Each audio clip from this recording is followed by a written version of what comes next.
The proceeding will start shortly.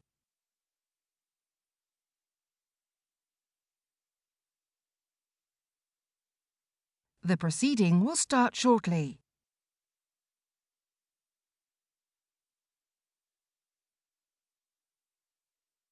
The proceeding will start shortly.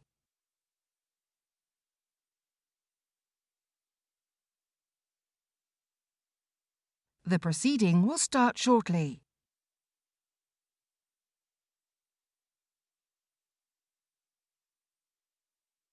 The proceeding will start shortly.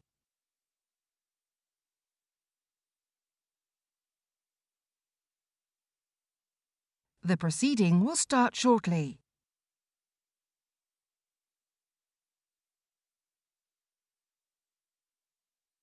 The proceeding will start shortly.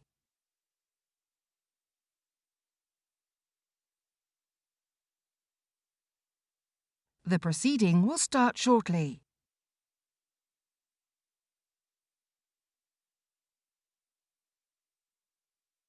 The proceeding will start shortly.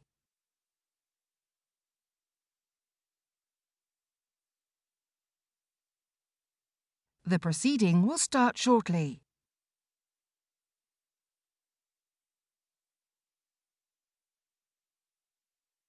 The proceeding will start shortly.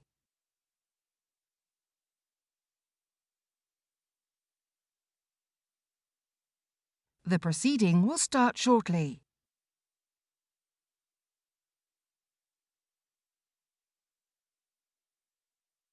The proceeding will start shortly.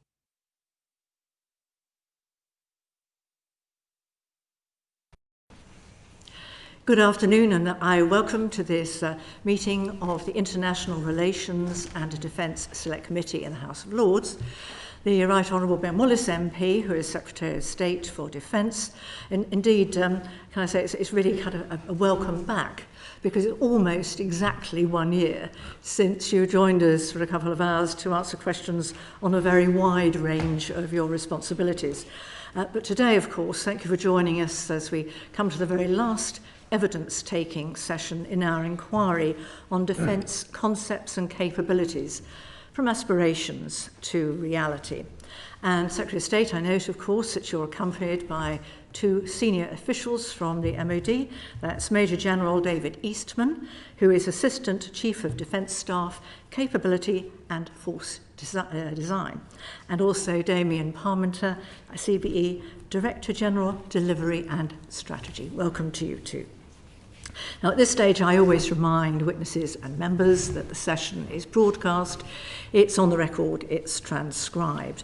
And I also remind my colleagues that when they ask their questions, if they have a relevant interest to declare, they should do that straight away.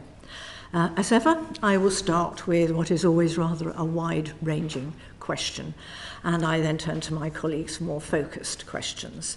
Throughout, I anticipate that colleagues will wish to follow up with supplementary questions, and given that you've been generous in giving us 2 hours for your time, Secretary of State, I anticipate that once we've reached the end of the formal run of questions, other colleagues who've not had a chance yet to ask questions may wish to come in, and others too, so the questions may range a little more widely than those on the initial paper. So if I can begin the questioning. Of course, as you'll be aware, the inquiry we launched way back in early spring looks again at the impact of the integrated review that was published last year, which covered a wide range: defence, security, foreign policy, development. And that was also accompanied by your own Defence Command paper. What we're doing is to see really how the government estimates it's made progress over that period. And we've been taking evidence from not only officials, but also, of course, very widely about the reaction as to how the government has made progress. So now that we have you in front of us, Secretary of State, can I ask you the same question, which is, can you please provide the committee with an update on the government's progress in delivering on those aspirations set out in those two papers? Over to you. Yes, well, I think, first of all, I think it is important when we set out our Defence Command paper, people recognised this was a 10-year programme. Modernising the army is a long-term plan. It was 15 years out of date compared to its peer group, and modernising all of our capabilities are not something that we can do in a few months. So it is the beginning of a journey, and in many areas we are on track in our equipment programme. Fundamentally, I think some of what we've seen in Ukraine has proved we were on the right track insofar as the identified threat. We identified in both the IR and our command paper that Russia was the acute threat to the United Kingdom, or certainly the main threat, while China was a competitor, both strategically, ideologically, and indeed around the world, that we needed to prepare for and plan for. And I think those two main sort of headlines have not changed. Obviously, we are in the middle of an IR refresh. John Bew, who helped author the original one, Professor John Bew is going to produce, and obviously contributions from my department and others will be made towards it, hopefully publishing sometime towards the end of this year.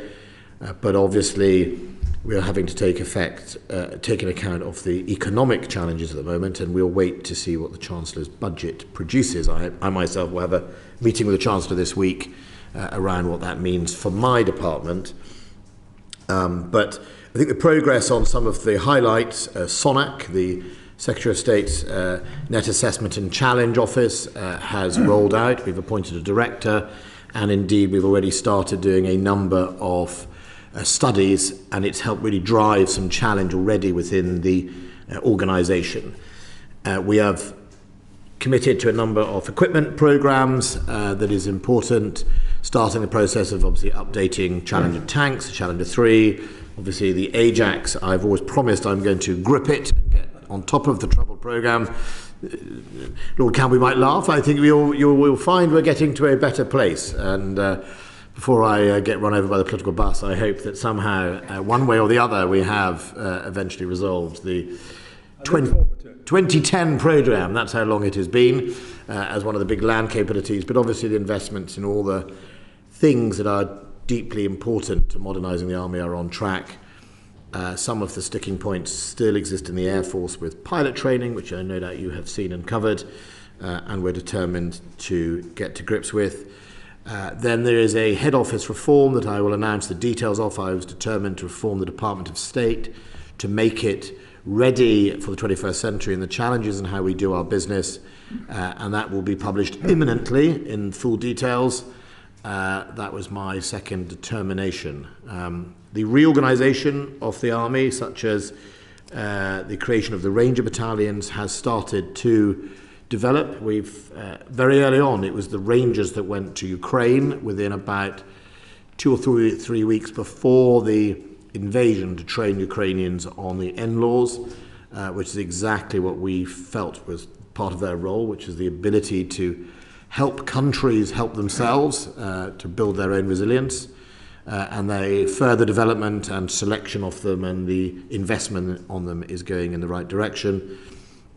But overall, and we now have 2 Batch 2 OPV ships based in the Pacific, one currently in Japan, one heading to Japan, and they have spent the last few months permanently based effectively in the Pacific. So we've started that Pacific tilt that we have talked about.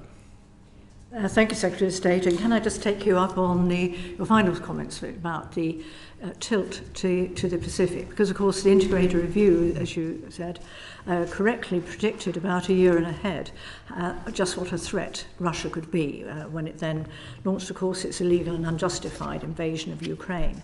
But certainly the papers in 2021 very much looked at that tilt towards the Pacific. So how has the incidence of a major war in Europe, a change in our spending ability, regardless of the percentage, but the way that the pound has gone, actually our buying facility, how has that affected the approach to having a tilt to the Pacific? And in amongst all that, in the middle, is a vital area, the Middle East, which was barely referenced in the MOD paper and in the integrated review, members of this committee, including me, went to both Bahrain and Qatar recently, and thank you to the MOD for arranging, and the ambassadors particularly, for arranging our visits to the UK bases there.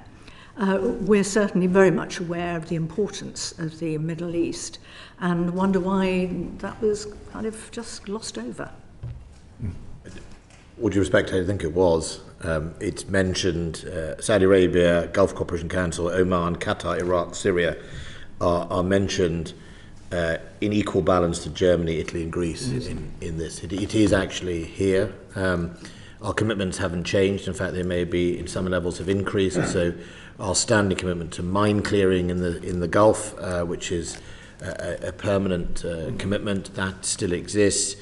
In fact, we've gone upwards in the Middle East with a joint squadron with the Qataris that is starting to come online during the World Cup and has the potential to remain, certainly dependent on what the Qatari government wishes to do so.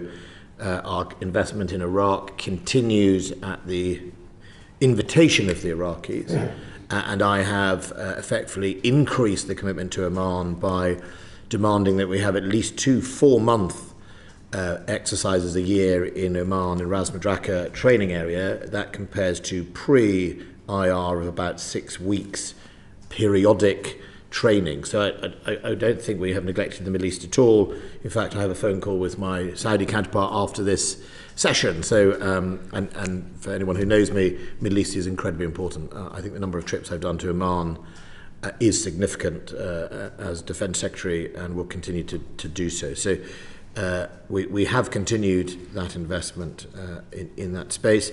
But what I would say about the Pacific tilt and the questions of, what impact is there on Russia or by Russia's invasion, I think it is inevitable that at one level, insecurity in Europe will make us have to make some new choices potentially. It doesn't change the sort of generic investment and modernization of our armed forces, because ultimately we need, a sort of 21st century capability in our army, which includes deployability. The lessons we're learning in Ukraine are that, unless you are effectively formed with a sort of 360 ability to protect yourself or indeed plug into somebody else, you will be very vulnerable. And the Russians have demonstrated their failures by having lots of numbers. They could boast about how many BMPs and tanks they had, but they had no proper integrated air defence, no proper communications, no proper protective armour on their actual armoured vehicles. That meant the NLAWs and the Javelins just took them apart. And for all of their mass, they couldn't proceed. And those lessons are pertinent to whether we'd use that in the Pacific or whether we'd use that on the European continent.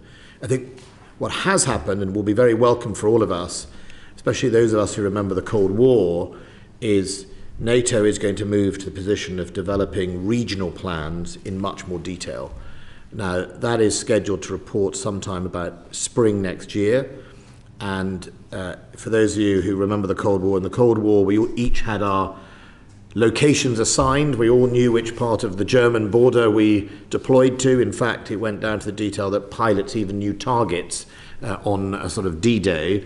Now, I don't expect us to have that much granularity, but it means that NATO is going to be very clear in indicating how its overall military plan is constructed and what role we have in it. So I think that will, in some areas, put pressure on NATO partners to have to, what they put forward on their bits of paper about how much availability they have. It will be a very interesting test. It will test us as much as any other ally. So it definitely has gone back to that. So we may find that NATO itself is telling the UK it wants more on the European continent. We'll see. That is obviously up for discussion. General Cavoli is the new Supreme Allied Commander Europe, and he is busy writing and authoring those plans as we speak. But of course, by then, we'll probably have 2 new members, Sweden and Finland, which is an elongated Russian border that we haven't been used to, which will change potentially how Britain sits in NATO insofar as the High North and its role there, and whether suddenly that becomes our main access rather than the sort of German plains, which was traditional. But we'll see what he does in his plans. Thank you very much indeed for that tour d'horizon of some of the, well, not some of the most crucial issues that face us today. I next turn to Lord Wood. Thanks so much for coming today. We appreciate it very much. I wanted to ask you about defence spending. Maybe it's the old special advisor from the Treasury coming out. Yeah, obviously, the last Prime Minister's government pledged it would increase defence spending to 3% of GDP by 2030.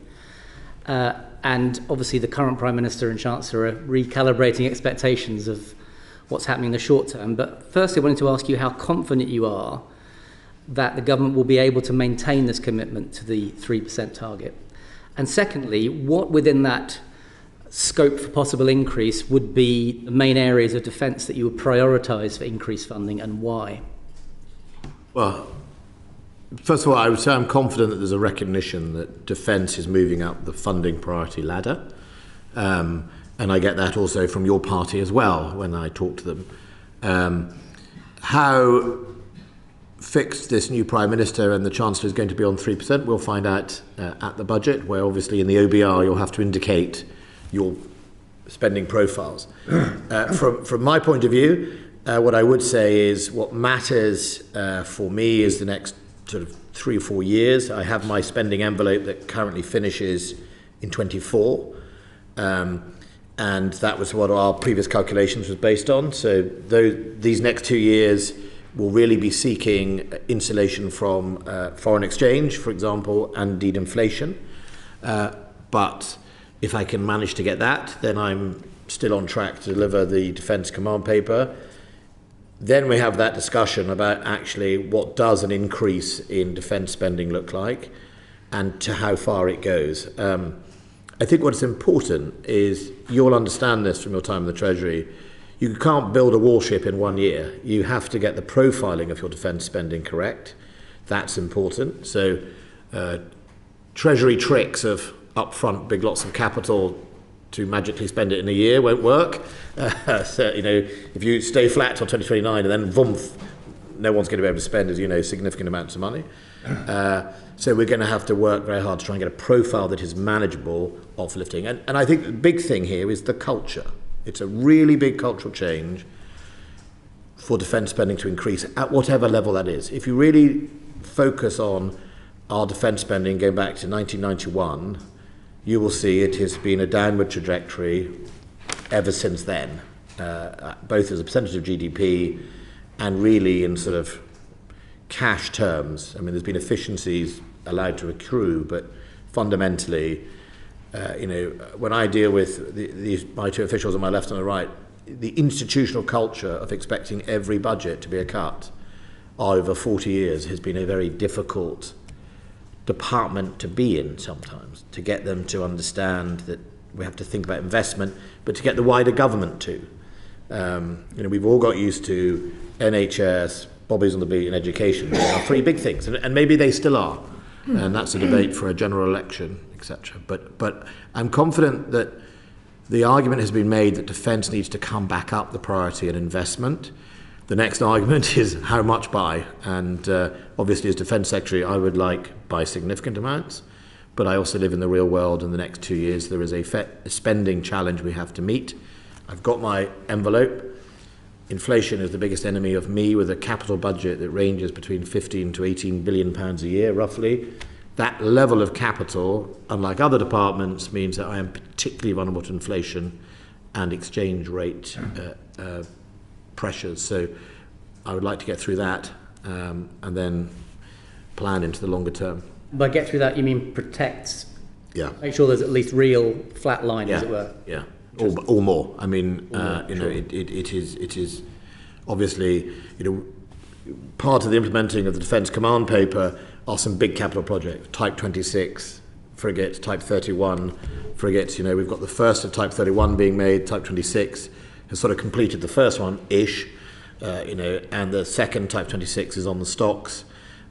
Challenger 3 upgrade, Ajax, all of these are big capital programs, big investments that amount to, I think it's 80 billion over the next 10 years. So you can imagine how much that inflation can affect that. Thank you very much. Okay, next question is from Lord Stirrup, Jock. Thank you. Secretary, good afternoon. One of the lessons from Ukraine, not a new lesson, but one which we seem to have to keep relearning, is the appalling rate of expenditure of equipment, and particularly munitions, in high-intensity conflict. It seems clear that having taken risk on our weapons stockpiles for a great many years, that they were inadequate in the first place. And of course, they're lower now because we've quite rightly given so much to Ukraine. What assessment do you make of the UK's current force structure's ability to fight effectively and enduringly in high-intensity peer-on-peer conflict? Do you think that there are significant implications, not just for restoring weapon stocks, but for increasing them to where they should have been? And are there implications for the types of weapons? Bearing in mind, of course, that in Ukraine, we've only seen a part of the Russian force structure. I mean, Russian submarines, for example, have not actually been to the fore in the Ukraine conflict. There are a great many bits of of Russian military capability that have not been engaged in Ukraine. What sort of lessons do you think will emerge from this? Some of the lessons are really just about being found out. You very politely talked about taking risks in your ammunition stocks, which I think is polite departmental excuse for we hollowed out our ammunition stocks for 40 years to pay for upfront platforms, to be brutally honest, if you want my view. And this war has exposed that our whole pitch of night one, day one, which was is the mantra of the department and the mantra of NATO, that night one, day one, which might translate as the balloon goes up, you can take out the air defence of your adversary and then at will, effectively pick and choose and do your targeting. What if you don't manage to do that in day one, night one, and it takes 3 weeks, as the Russians found out, their day one, night one, the Ukrainians rather cleverly drove out of their barracks, or rather cleverly used deception in their air defence capabilities. And so, knowing this was going to happen, the Ukrainians, I think, from what we can see, used false trails of where their air defence was. So Russia hit all the wrong places. Suddenly, day one, night one becomes 3 weeks, 4 weeks. You run out of your complex weapons, and you are now where the Russians are. So I think it throws up a number of challenges. One is that hollowing out is finding us out. We're also finding that out in maintenance of our ships and submarines, and I've talked about that before, that we didn't invest in the cranes and the dry docks and all the things that are unglamorous but actually super key for availability of our platforms. I think that's number one. And so one of our priorities is restocking. And what we found in our ammunition stocks is we sort of make the assumption that our highly complex aircraft and our ships are bespoke, and that, of course, when you finish buying them, people don't just hang around with production lines, which we sort of understand. It turns out that even the most basic munitions, that sort of just-in-time supply chain, or that made-to-order, including the NLAWs, finishes when you stop buying them. And sure enough, when you try and reheat the NLAW supply chain, you discover there's a shortage of the optics or the explosives, and you have to start that all over again, and that may take 18 months or whatever. So I think one of the pieces of work we're doing is supply chain security, investing in that. How do we get to a position where that doesn't become a problem so we can have enduring? It's also a question about exports, because one of the reasons our Typhoon capability, if tomorrow morning I wanted to order another 30 Typhoons, we still have a production line because we're still selling around the world. We're selling to just Qataria. I went to hand over some Typhoons to Qatar. It's incredibly good. Their variant is unbelievably good. So all those sort of considerations are coming to the fore, and I think that's part of it. And then on the ability for us to fight in such, in a way, I think that's why I am worried by our land. Absolutely, in the cycle of our three sort of frontline commands, we should worry about the British Army's current capabilities, and that's why the modernisation programme is so important. 23 billion in the next 10 years. It is deeply, in parts of it, it is way behind its peer group, never mind its adversary. In its physical capabilities, and we need to work on that very much so. And again, you'll know from your own time, the little things matter. The pilot pipeline. I've got more F-35s than I have pilots at the moment. Now, part of that is a first in class. It's a catch-22. You don't have enough instructors. to train the pilots, but you don't have enough pilots, therefore, to have the grow the instructors. But nevertheless, it's quite a challenge in those things, and that's our pilot pipeline is not in a place I'd like it to be.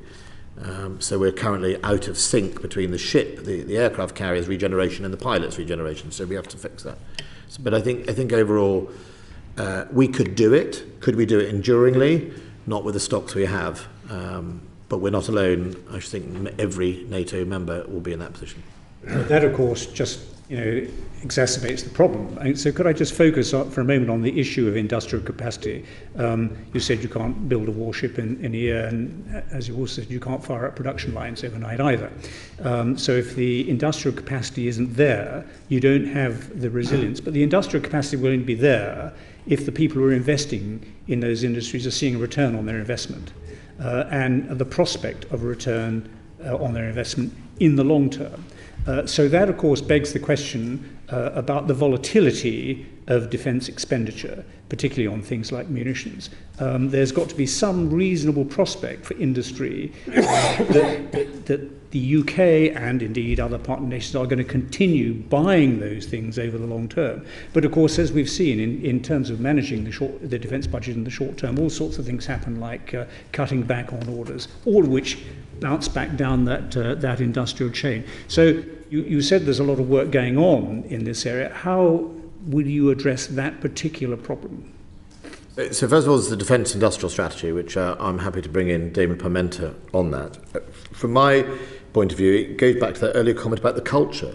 The culture that's felt inside the department of 40 years of managing either decline or clinging on is felt by industry. It knows that it is unlikely you're going to have lots and lots and lots of something. And so getting them they've become very good at adapting their supply chain. So, 1 minute they're making anti-air missiles, they're quite clever at using those same skills to suddenly do anti-tank, but you can't do it concurrently. And I think that's their challenge. So I think you're right. We need to indicate a 10-year program of defence spending, be very clear about what we want to be sovereign and what we're prepared to do in a different way, and also be really proactive in working with finding international partners, A, for value for money, but B, when we're in the same cycle. The amazing thing about the FCAS, the Tempest program, is we are in exactly the same cycle as both the Japanese and the Italians.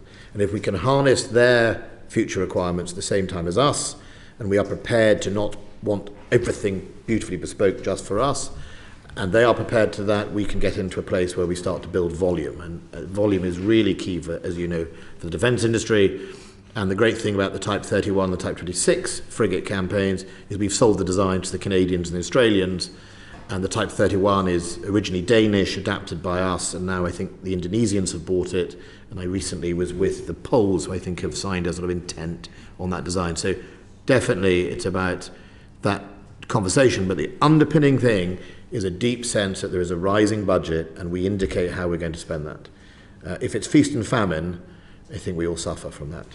Damien, you want to say? Thank you very much, Secretary of State. And of course, at the same time that we released the Defence Command Paper, the IR, we also had the Defence and Security Industrial Strategy that was aimed very much at these issues about we need to start treating defence industry and actually some of the newer industries as strategic assets in their own right, in the same way that we treat the Army, Navy, Air Force and other things.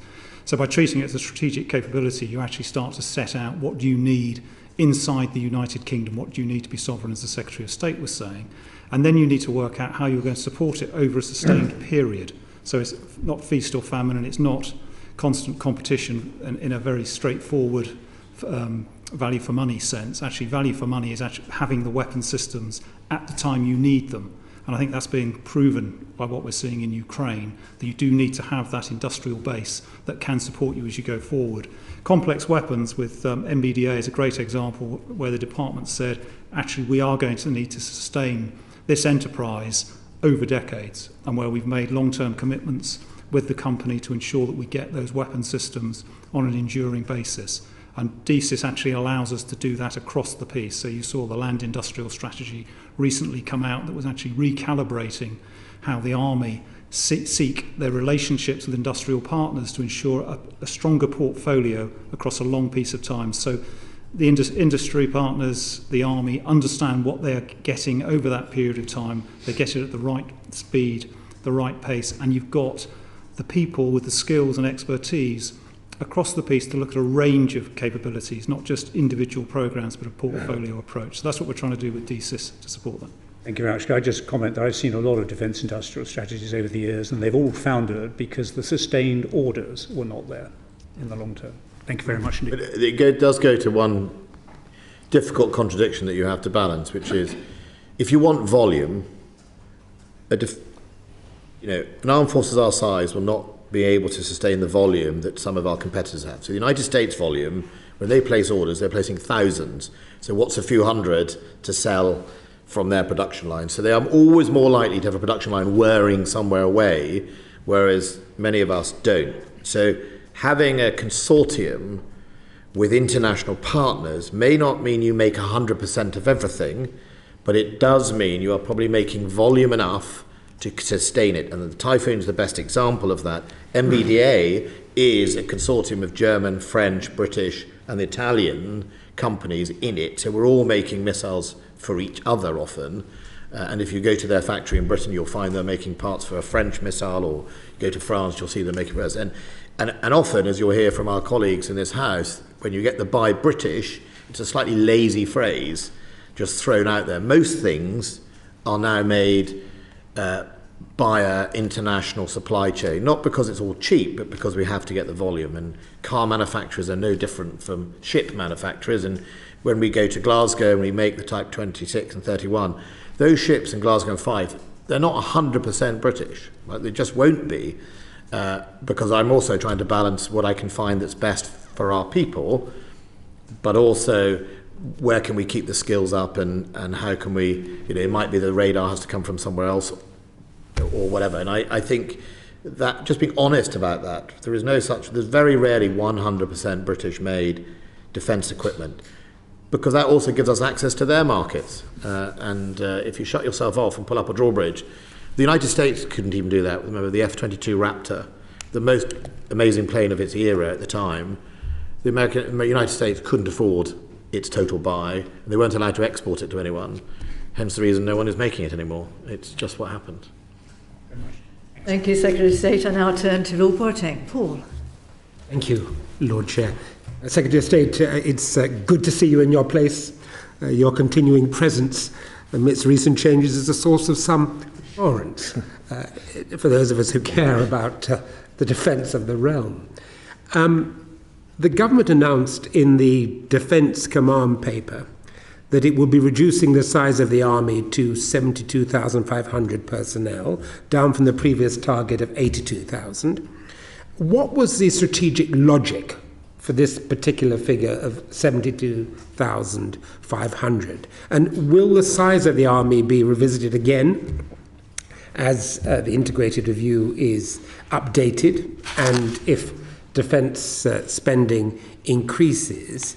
And to what extent are headline troop numbers a useful metric at all for judging army capabilities? Likewise, how far do ship and aircraft numbers capture the capabilities of the Navy and the RAF? Well, so first of all, on the size of the army, we've pushed it back up to 73,000, so we went up an extra 500, which is approximately the size of an infantry battalion or a light raw infantry battalion. So in one sense, we have pushed the army back up. It's currently lurking, I think I used the phrase, at about 76, 77,000 in strength. It was 79,000 about 2 months ago. And so we haven't got down there. I've always said as the threat changes, so must the size of everything, or so must what we spend, and I still stick to that. So in my negotiations with the Treasury, I'll be looking at whether we should go down to 73,000 or whether we can maintain it.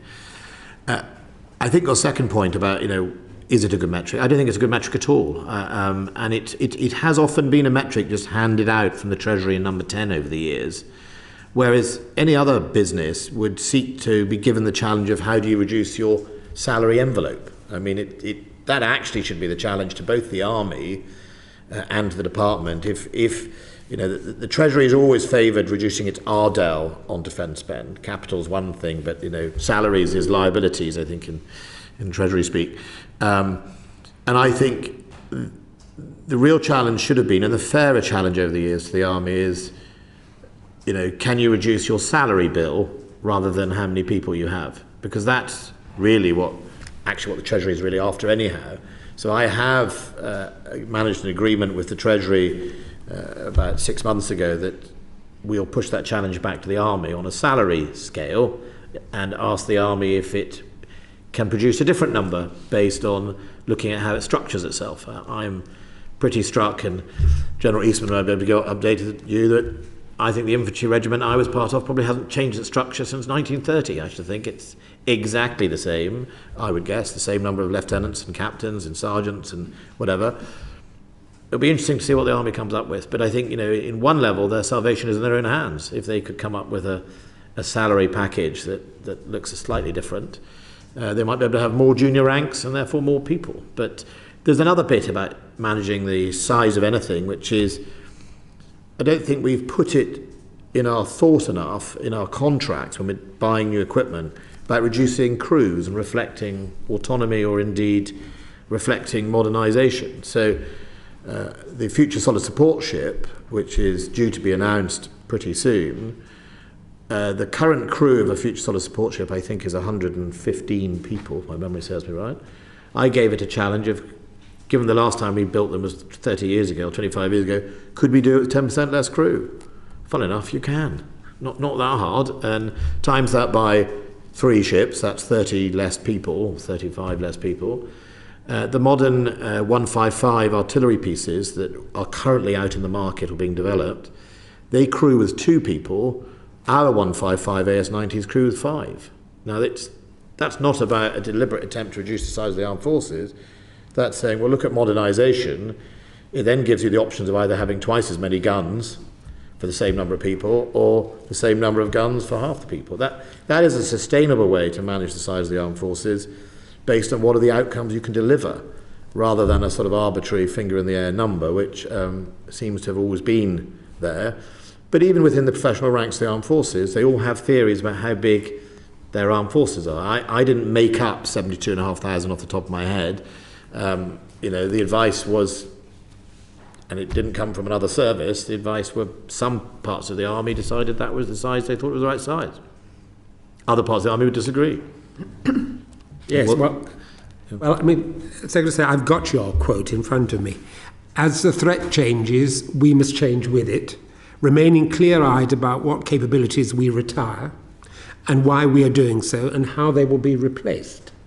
So I think the question that I have for you is, if we struggled to take and hold a city like Basra with an army of 100,000, bearing in mind what we are learning from the Ukraine, bearing in mind the fact that Russia is deploying surrogates in the Wagner Group in Mali and in the DRC, bearing in mind that China is opening up a base now on the west coast of Africa.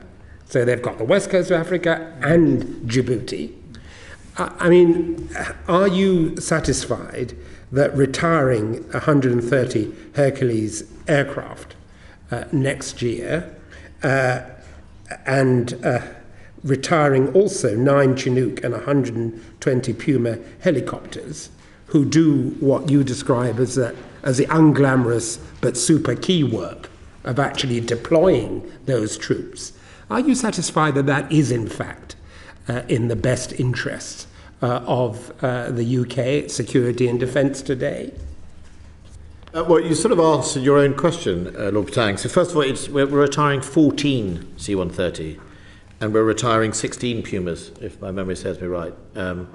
We're replacing the Pumas with the medium-lift helicopter, and the C-130 is being migrated over to the A400M, a more capable aircraft, which took time to come in. It had teething problems. Lord Stewart will remember the difficulty, but it is now, availability is growing. It's performed unbelievably well in the Afghanistan pitting. So migrating, you always have to retire and replace. That is just the way of things. The key is... The Hercules? The Hercules is the C-130Js. There are 14 of them. Only 14? Yeah. Because the original figure given was 130. No, I think that's that's the 130, C-130. So That's what's happening? The name of the happening Hercules to them? is the C-130. What's happening They are to being them? retired. They are being retired. And the work that they were doing is being taken up by the A400, which I think we have 22 in total on order, but a potential to grow. That is the Airbus plane that's partly made in, I think it's assembled in Toulouse, but I think part of it's made in the UK. That's an air transport plane. And knowing all you do now about what's happening in Ukraine, about the deployment of Russian surrogates and the opening up of Chinese bases, you're still satisfied that that's enough? So if I list the things you've talked about, the Wagner Group preys on vulnerable countries who don't have the resilience to see off both the corruption that they offer and indeed the military capability, which is why the Ranger Battalion and security force assistance is so important. How do you stop Wagner preying on a West African country, help the government of the day be more resilient so that Wagner can't get in there? So that's... And they're doing a great job. Our people are doing a great job. You've done a great job. But the French are withdrawing from Mali. So I mean... we can go a different time if you want into the Algeria agreement and the failures of what led to Mali. It's a whole different sort of foreign policy discussion. But I think fundamentally that shows why I wanted to be more forward and present, why 4 months, 8 months a year effectively being in Oman, being in the region. If you're absent from the region and sitting in Tidworth, you're not going to have much effect. Why, on the sort of scale of from war fighting all the way down to very soft power, the defence has a big role in soft power in helping the resilience of those other countries, whether that's Rangers or others. And it has a role by just being there. We have invested more in Kenya. We're doing more exercising there. Very important that we help and support Kenya in its role against Al-Shabaab. We're in Somalia. So I think my point is I am comfortable that we currently have the forces to deliver that and effectively see off some of our adversaries where they would seek to destabilise. The threat, it does change, and I think that is why it's important that we review with this new... I will issue a command paper review based on the new IR sometime in the spring, and also based on whatever the budget is indicating I'm going to get. And I think that is very, very important, as you say. And then the bit about disinvesting and investing is one of the areas that we need to reflect on since Russia. So when we rolled out the command paper, we were very honest that there would be some capability gaps in the middle of the decade that we were prepared to tolerate because the risk or the threat was not as severe as it really is now. So you could take out, you could retire from the army in the middle of the decade its long-range artillery and replace it with its newer artillery, much better range that its peers have. I'm not comfortable with that now because of what Russia poses as a threat, and therefore bringing that forward, even if by a year, helps produce those gaps. So I think threat has the effect of a number of things. One is, do we need more or less funding? Do we look at our scale and our different priorities within defence? And the other one is, where are we vulnerable that we shouldn't be? And ammunition stocks is another example of, if Russia hadn't invaded Ukraine, we probably would have lived with the stocks we had towards the sort of 2028. Now we're not really comfortable with that, and so investing, and we've already started placing orders to replace those stocks. Thank you, Secretary. Thank you. And next question comes from Baroness Blackstone. Tessa. Hello, hi. Thank you, Harry. My question follows on from Lord Boateng's question in a way. We've had a lot of witnesses at this committee, quite a few of whom characterised the integrated review and the Defence Command paper as taking a bet on innovation, science and technology as against force size. I don't know whether you would accept that characterisation as the best way of delivering military power. And I wonder, if you do accept that, what the rationale behind it was. And perhaps in answering the question, you could tell us a bit about how the government is going to manage the transition between what's called legacy technologies and the development of new ones in order to minimise the gaps in our capabilities. I'll ask John Leesman to come in on the last question. The force size, the best example is Russia. Right? Russia has put probably nearly all its land forces now into Ukraine. It committed about 65% of its forces, hugely outnumbered the Ukrainians. In open source, it refers to they've lost 7,000 armoured vehicles, 2,000 tanks. Had all the size in the world, but it didn't have the innovation advantage, it didn't have the integration capability, it didn't have the protection, it didn't have the basics for its soldiers in being able to communicate with each other and protect themselves. It didn't have effectively a 360 capability, which goes to this question of, would you rather be medium or small and perfectly formed, or would you be very large and just get flattened on the road to Kiev? So the answer on force size, to some extent, is demonstrated that the Russians took the bet on force size and hollowed out its capability to do other stuff. Then it was add to that very appalling leadership, and you end up with where they were. So I think the second honest answer is our force size has always been generated in the last 50, 60, 70, maybe 100 years through coalitions, right? We're in NATO, that's how we generate our force size. We can debate whether we should be an extra division or an extra brigade, but fundamentally that's still not big enough to unilaterally do what we need to do globally. We have to belong to alliances. That is part of the values we hold, but it's also part of the initiative. I mean, there are only really two countries on earth that can deploy, well, one really deploy anywhere in the world at massive scale. That's the United States. That the requirement, now we must make sure we design to be integrated. We must make sure we design to talk to each other and play a role in the kill chain, or play a role in the sensor, play a role in the manoeuvre brigade, the manoeuvrability.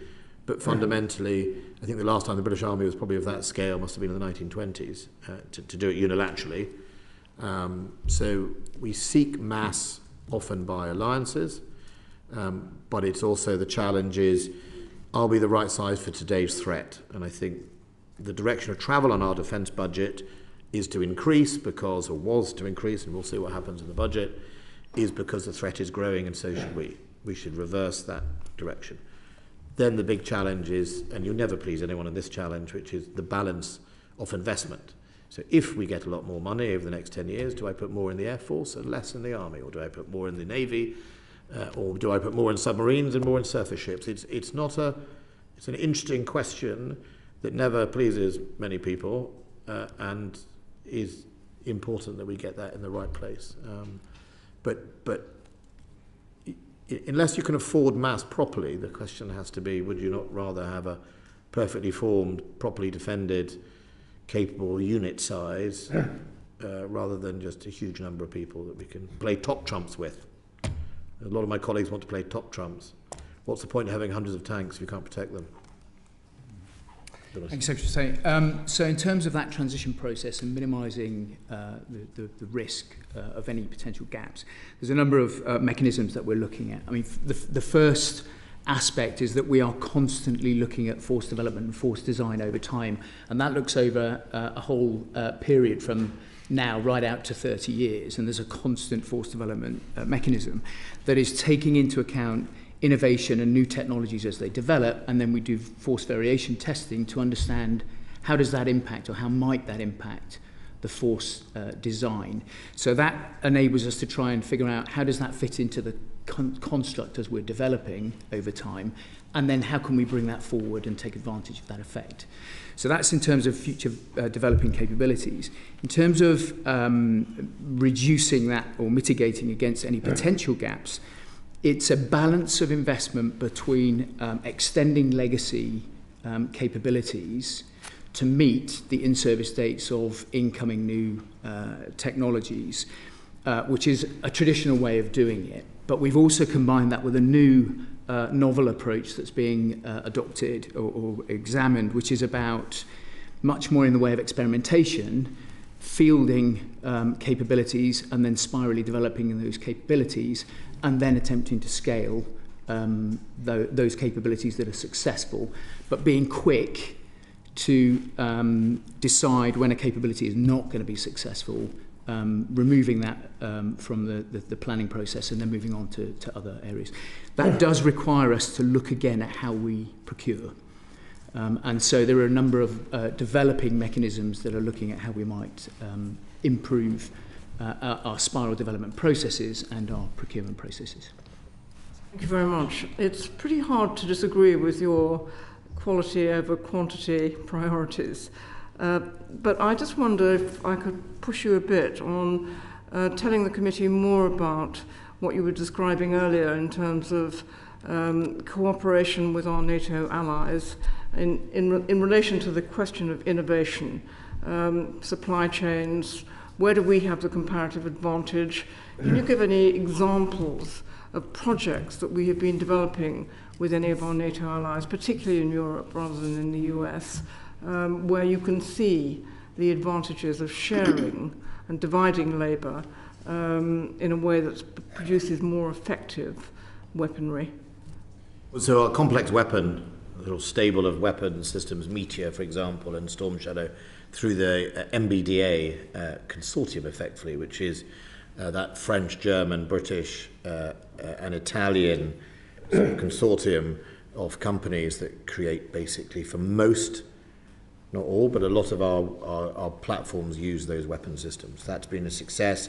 I don't know how long it's been in, 15 years? I don't know how old MBDA is. 15 years? Yeah, I mean, the latest contract's coming up from Europe. No, I wonder how long it's been in existence. Probably, I don't know, 20 years? I don't know. It's been a success. So some of our brightest people developing weapons systems that have, some of them, significant advantages over the United States systems or different characteristics. That works very well. And the likes of DSTL, our sort of science research organization, will feed in, as will Defence Intelligence, its knowledge of the adversary, as will all the other European nations in there, to make sure that those weapon systems are able to defeat either countermeasures or indeed the adversary. And that's the best example, and I would urge you to have a look at that organisation or company. It's got a significant amount of jobs in the United Kingdom that does that. And that's, you know, as I said earlier, you're finding you're making equipment for other countries and they're making it for you, and it works very well. Another sort of standing consortium would be the Typhoon consortium of Italy, Spain, Britain and Germany. Has made Typhoon fighters. I think off the top of my head, they must be, 600, 500 and something fighters in existence. Fighter aircraft, significant jobs in Lancashire, but also a supply chain right through the United Kingdom for that. So they do work. We are spending 6.6 billion on R&D at the moment, and that is at different levels, and Damien will probably be able to talk about that as well. And going back to my earlier point, that even big United States programs have, British components in it, or British unique systems, and I think we that is because of the investment we've put into R&D. The other bit is the effect on export customers of Britain being the first customer. If the British Army or Air Force are using it, it must be good, is in some extent. People are keen to be part of it.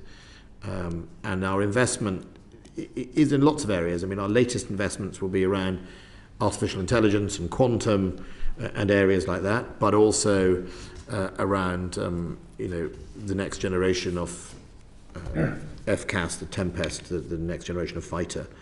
Will be important for us as well. I mean, Damien, do you want to add something to that? Yeah, thanks, Secretary. I mean, it's a key part of the industrial strategy, and it's a key part of our defence strategy is collaboration, but particularly in science and technology.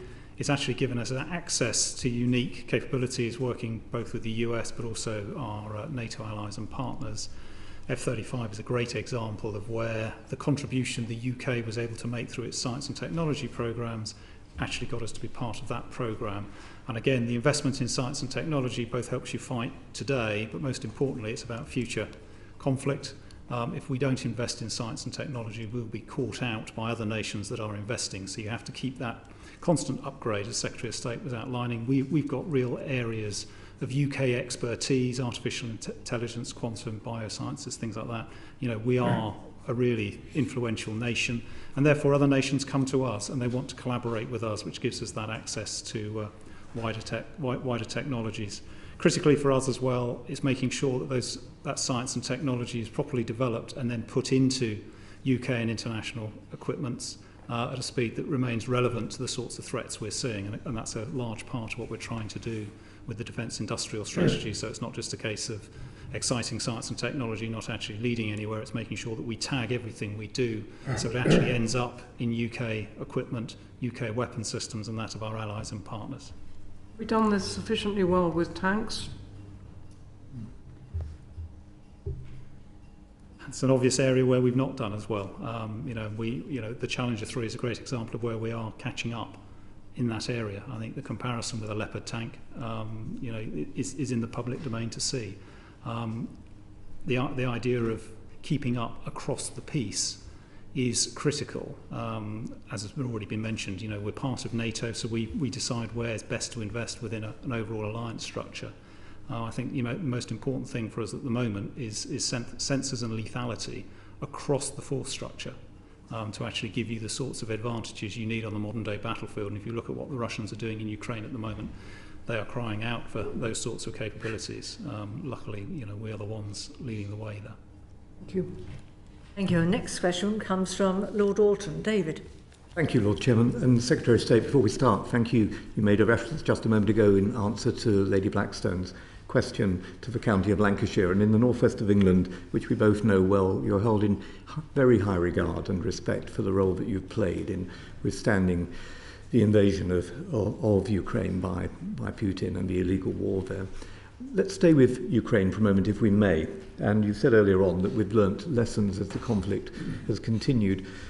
How would you characterise the current balance between nuclear, conventional and sub-threshold threats to the United Kingdom, and how prepared is the UK to respond to each type of threat? Some of our witnesses who have appeared before the inquiry have argued that perhaps with the encouragement of Captain Hindsight, the Defence White Paper placed too much emphasis on threshold threats compared to threshold warfare. Would you agree with that assessment? And perhaps building again on the reply that you just gave to Lady Blackstone, we've heard evidence about Ajax, £5.5 billion, with the Public Accounts Committee saying that it had been flawed from the outset. What can we learn from that? And finally, on nuclear capability, we, members of the committee, went to Faslane, were enormously impressed by our submariners, seen what you have had to say about the importance of submarine warfare and our capability in that area.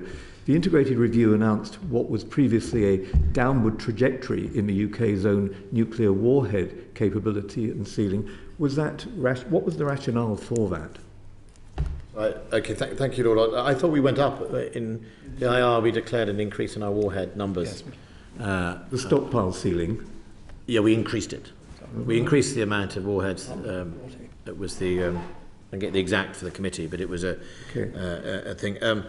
So if I go nuclear, conventional, and sub-threshold, I think so. On sub-threshold, actually, the United Kingdom is quite ahead of its peer group in many areas. The National Cybersecurity Centre that was founded about 4 or 5 years ago has been a real success. It's an arm of GCHQ. It has been incredibly good at building and helping investigate building defences against cyber attacks, and also investigating everything from charities it advises all the way through to major corporations and government. And it's that it manages very secret information and intelligence, and manages to take from that the key warnings and the key countermeasures and communicate it in an open way to a whole load of industries and sectors that it's important. And it's always at the very heart often of our response. And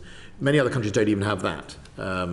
GCHQ itself and if I think of sub-threshold, often is cyber, can be organised crime, is corruption, political corruption, disinformation being some of the big sort of four in the sub-threshold. I think we're quite strong in the cyber, although it often depends how much the adversary wants to be known they're doing it, so how deniable they want to be or how reckless. And we saw WannaCry, which obviously came out of North Korea, being a completely reckless use of cybercrime. I don't even think the North Koreans were trying to inflict what they did, but that's an example. And so we are ahead in that space. In disinformation, I think we benefit from having a mainstream media. We're not fragmented in the same way other countries are. And I'm a big supporter of the BBC and our mainstream news because ultimately we need a reference point in the storm. And if you go to countries where it's sort of completely all over the place, they are much more vulnerable to a disinformation campaign or a manipulation of the media. And I think we recognise the importance, but we should be on our guard that disinformation and media manipulation is very much a dangerous place that can happen sub-threshold. And I have seen examples of information being selectively leaked by hostile states to media outlets in this country that has then ended up in people using it in a way that obviously the adversary wanted you to, but without their own knowledge, and that is particularly dangerous. In corruption, I've always believed transparency is one of the best ways to protect us in our political culture, and transparency in Parliament is important. And I'm sitting in the House of Lords, so I should say this. I believe that if I was an adversary, where could I target to influence without much of finding out? It would be that the House of Lords doesn't have the same levels of transparency in its interests that the House of Commons does. And I think that does open up some questions about manipulation. And we have seen peers from all parties be a victim of that manipulation. And I think we have to be alert to it. So I think sub-threshold, the United Kingdom is in a good space. It's not 100%, it's never going to be, but I think we're recognised as being quite a strong leader in that space, and the use of things like the National Crime Agency, the National Cyber Security Centre, GCHQ, helping us in that.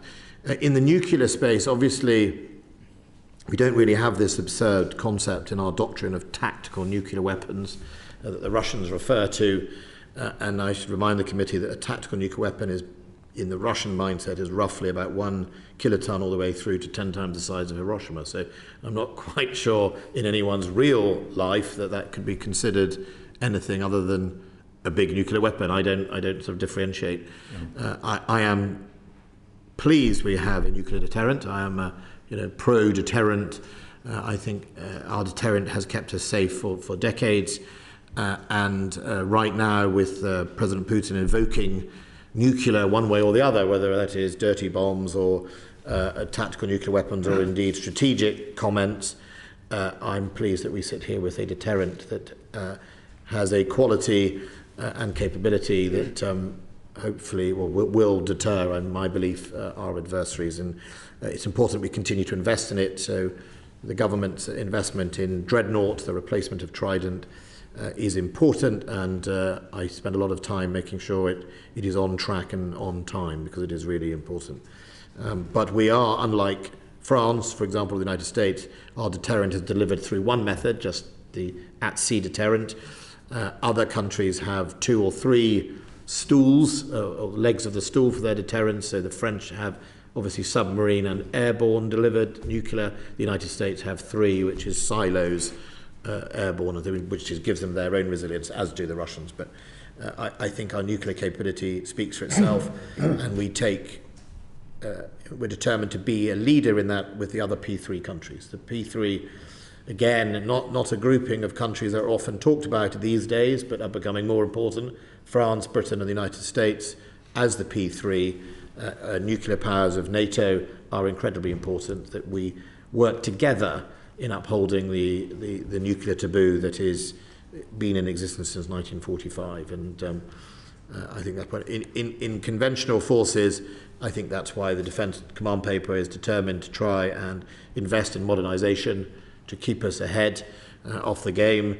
and I've always been honest that we have not been ahead in quite a lot of areas, and we need to play catch up, and that's why the investment is being spent the way it is, and it is vital for the security of the country that we continue that modernisation. Thank you. My assumption was that there had previously been a downward trajectory, but I think you've given a very good answer as to why that is something that wouldn't be desirable in the present circumstances. I mentioned about Ajax as well, and perhaps you could touch on that. But before you do, let me add one other thing, which is that we've learned in the last 24 hours about another 200 vessels being holed up in the Black Sea as a result of the blockade by Putin, and all the implications for the movement of grain to very poor countries, not least, and in the Horn of Africa, and the narrative which Putin tries to sell that this is all somehow the fault of the West. I mean, what can we do? One of the minesweepers that you referred to earlier on has been moved from the Gulf to the Black Sea. What if that was fired on? What are the implications for us? What are we going to do about that situation? So we don't have any warships in the Black Sea. No. We've moved a minesweeper which we've given to Ukrainians. Those are two Sandown class minesweepers. They're currently in Portsmouth. I mean, they've been training them on it, but it's up to the Turkish and the Montreux Convention whether they're allowed through. And that was pre-war. I mean, that was a planned thing, but it wasn't. We haven't reduced our offering in the Gulf. We had more. We've replaced other parts of how we do things. So it's not like we're doing less at the moment in the Straits of Hormuz with our minesweepers. So on the grain thing, look, so far I think since Russia and Turkey brokered the deal, they've taken out 9 million tonnes. An annual cycle off Ukraine produces 23 million tonnes, so everyone's short already.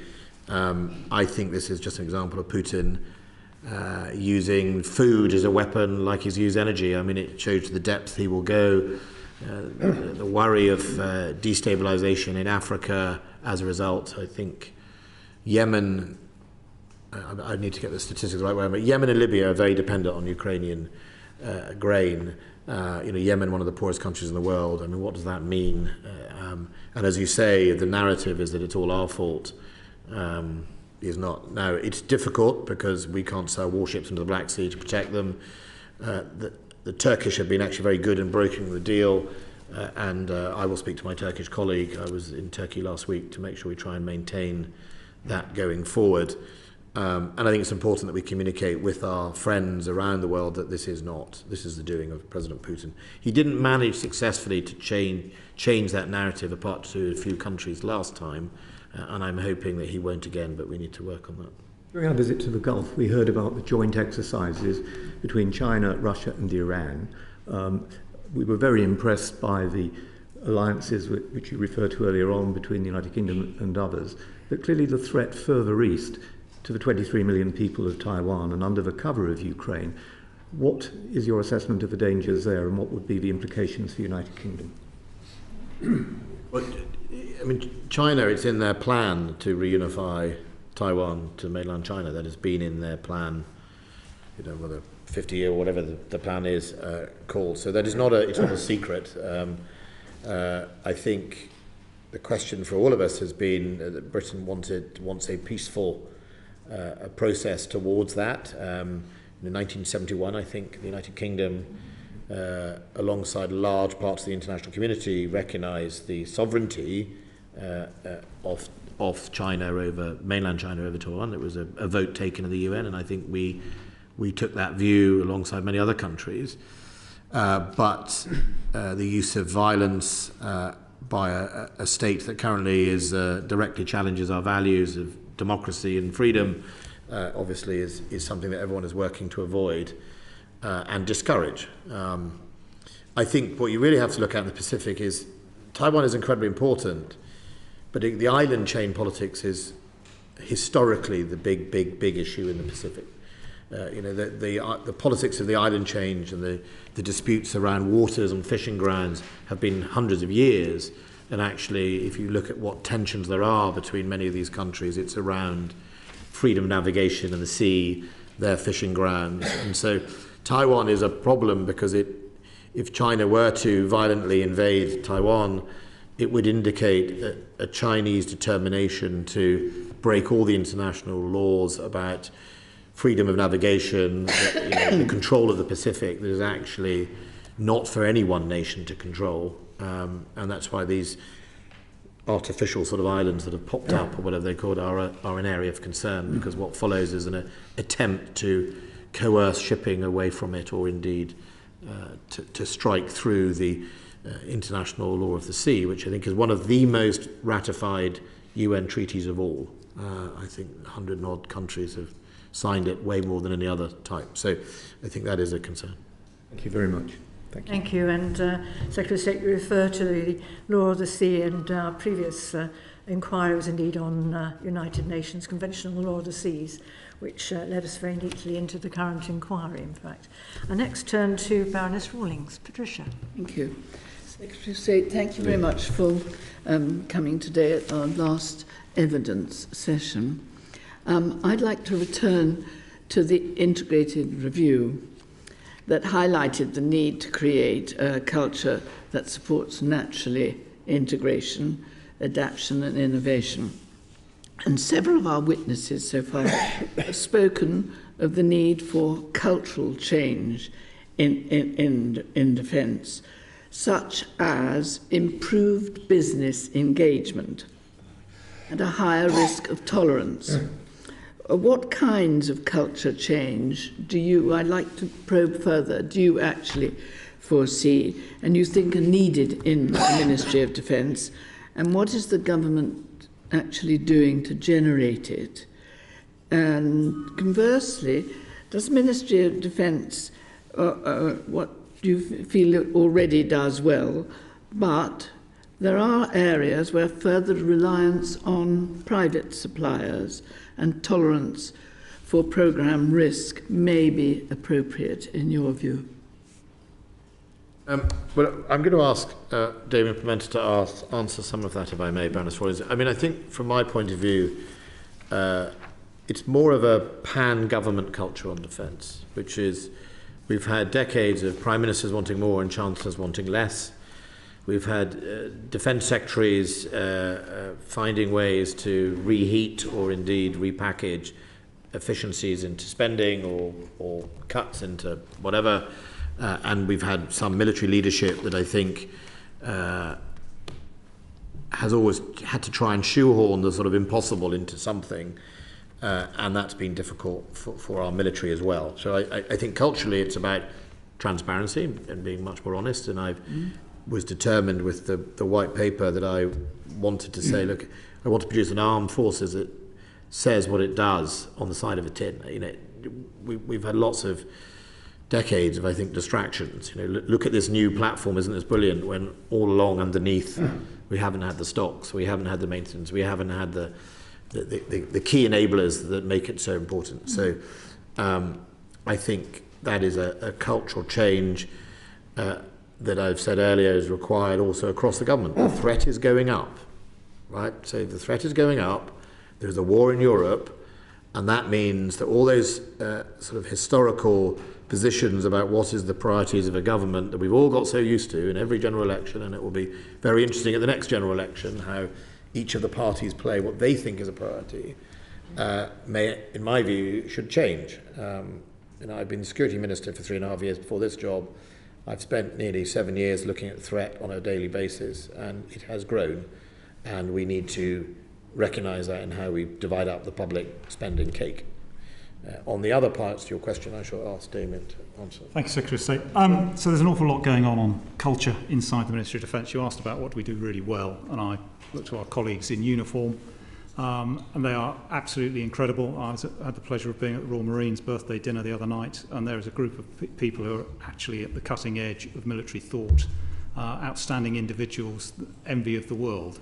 They bring thought leadership, innovation to everything in military affairs because of their desire to win.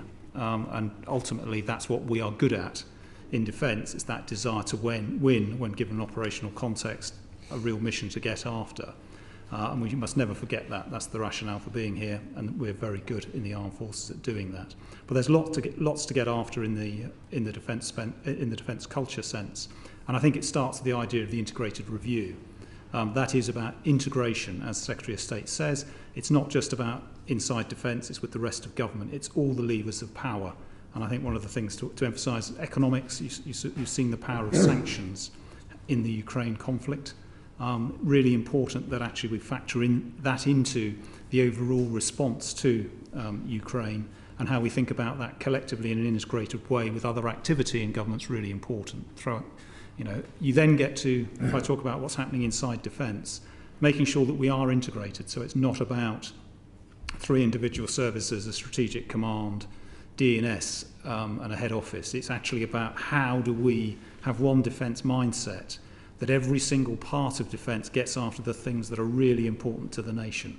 So actually, first and foremost, you understand the defence strategy. What is it we are trying to achieve in the world? How are we going to achieve that? How do we collaborate together to ensure that we are all delivering across defence to achieve those outcomes? And again, Ukraine has been a fantastic example of how defence comes together with a very clear mission to get after it across all our levers, whether that's working with industry, working with allies and partners in NATO, or actually getting on and doing things with the armed forces. The support we've shown to Estonia and other nations, hugely important. So I think the cultural change of one defence mindset is crucial to ensuring that we become properly integrated and we deliver more than the current sum of our parts.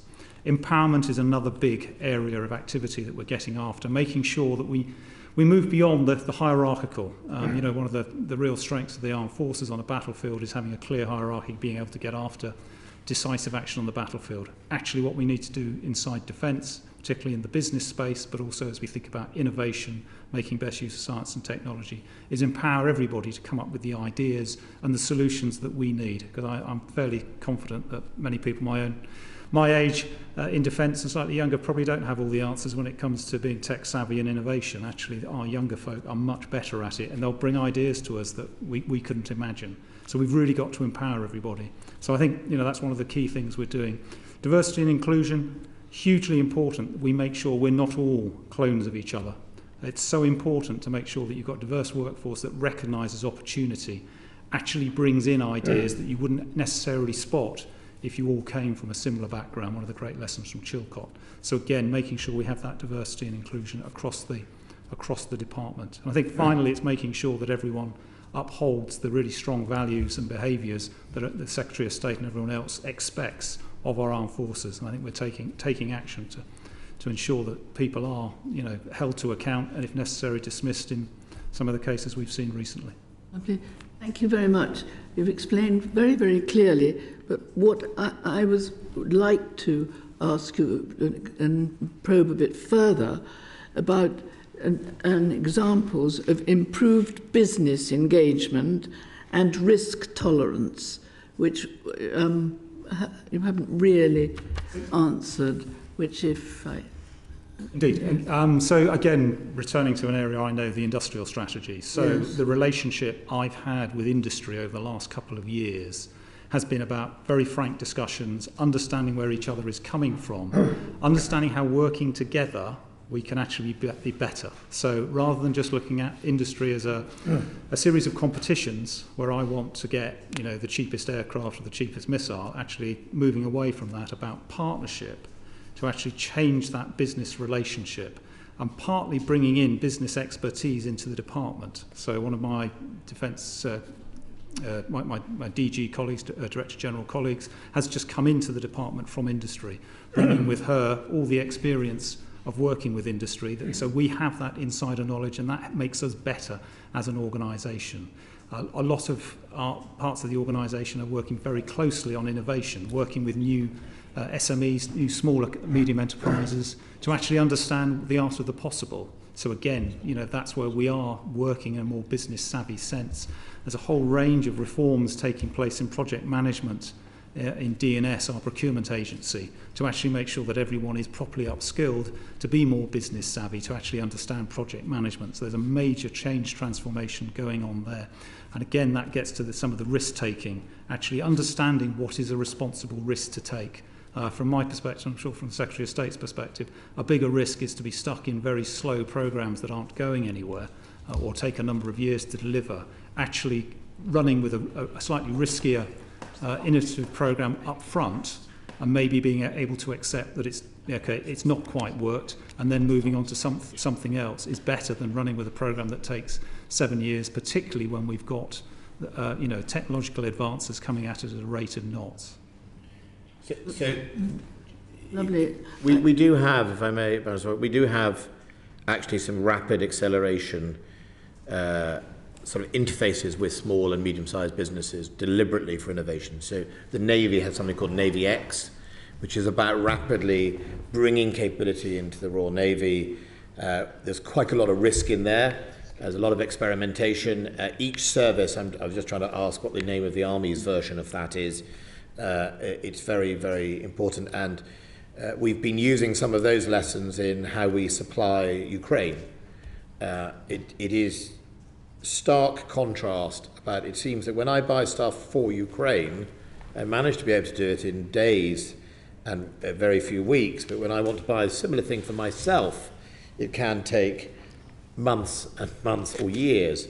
Remarkable in that. So we are, again, learning, but we're also taking risk. We sometimes buy things that promise amazing things for Ukraine. When we get to test them, turns out they don't, or some of them do. So we have these accelerators. There's the Defence and Security Accelerator, which is very important at that interface. And of course, they mainly play to the medium-sized or small businesses rather than the big primes, which are obviously locked into some big programs for us. So I think you'll see more of that, not less. And we now have an experimental battalion in the Army where we can adapt pretty quickly things, and we try it out through this battalion. And then the next decision is for the Army to decide whether they want to adopt that fully into its Army. And the best example I can use is the Brimstone missile, which was originally designed as a helicopter missile, but has been most recently carried on our Reaper drones, and I'm not sure if it's on Typhoon, but certainly a very, very capable weapon system. We have gifted some of those to Ukraine. When we were doing that, it transpired to us that actually, why don't we look at using them in a similar way to the Ukrainians might use them? So we've found effectively a vehicle. We've mounted them on a land vehicle, a vehicle that can fire it from itself, which suddenly gives the Army a 12-kilometre range approximately, very smart missile capability, and we're generating that. It's been put together with MBDNA, with CAT, and it'll be in the experimental battalion in a couple of months. Now, I suspect if I had a blank sheet of paper and designed it from scratch, my successor would come along and talk to you about it, but we managed to do it in about 3 months. So we are definitely getting there. I often find the big question, and it's gone on for years, is then asking the frontline services if they have a requirement. We have a lot of experimentation that then goes nowhere. And that's the challenge. It goes nowhere because when you turn around and you say, okay, so how many do you want of them? The Army, Navy or Air Force go, well, we don't really know yet. And sometimes that they get lost or nothing happens. So I think what I've tried to do with our R&D is envisage that if this is successful, we will at the end of it buy some and pull it through, and that's how you then get traction for exports and everything else. Thank you very much. Thank you, Secretary of State. And we now reach the last and our formal round of questions. That's going to be from Baroness Fall. But can I just remind colleagues that there are questions they can put beyond that. I've already had indications from Lord Anderson, Lord Campbell and Lord Stirrup. They'd like to ask questions, but I should be looking around to see if anybody else wishes to as well. Kate. Thank you, Chair. Thank you, Secretary of State, and thank you for all you've done fighting Putin over the last period. And to that, I just wanted, in this final question of the formal round, to come back to the question of our support to Ukraine and where you see that going in the future, and how you see our contribution in and against the sort of NATO work as well. Midterms coming up next week.